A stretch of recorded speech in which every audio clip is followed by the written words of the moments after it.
កងខេត្តខ្ញុំមុំធ្លាប់ទៅលេងកំសាន្តទាំងចាស់ទាំងក្មេងកូននាងរត់លេងលើឆ្នេរជលសាបាក់ខ្លងនាងកុកមណ្ឌលសីមាទេសភាពដ៏សែនអស្ចារ្យមករចនាកោះកុងខេត្តខ្ញុំ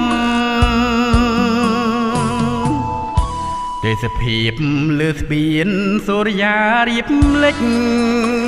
រស្មីចែងចាំងព្រិចព្រិចរំលេចសម្រស់សម្ផស្សខេត្តខ្ញុំ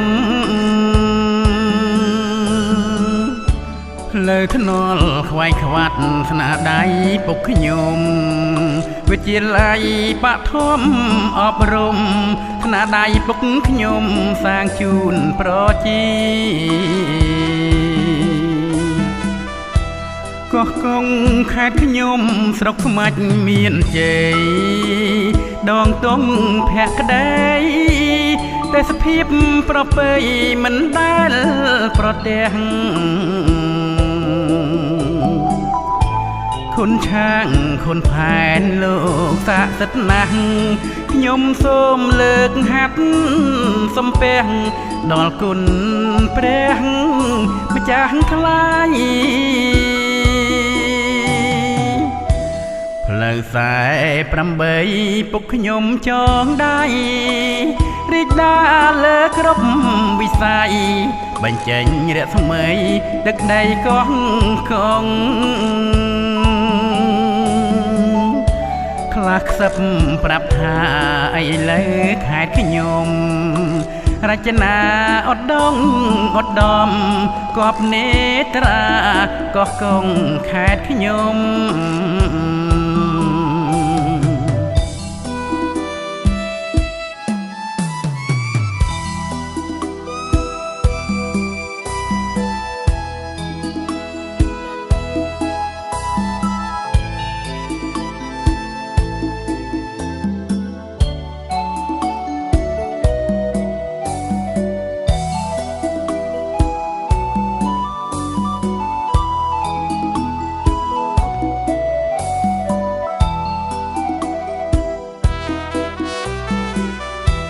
កោះកុងខេត្តខ្ញុំស្រុកស្មាច់មានជ័យដងទុំភក្តីទេសភាពប្រពៃមិនដែលប្រទះគុនឆាងគុនផែនលោកស័ក្តិសិទ្ធណាស់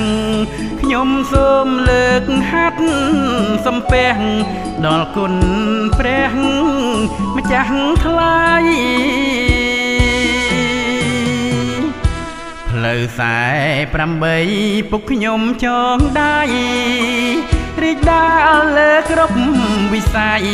បញ្ចេញរស្មីទឹកដីកោះកុងខ្លះខ្សឹបប្រាប់ថាឥឡូវខេត្តខ្ញុំរចនាឧត្តមឧត្តមគប់នេត្រាកោះកុងខេត្តខ្ញុំ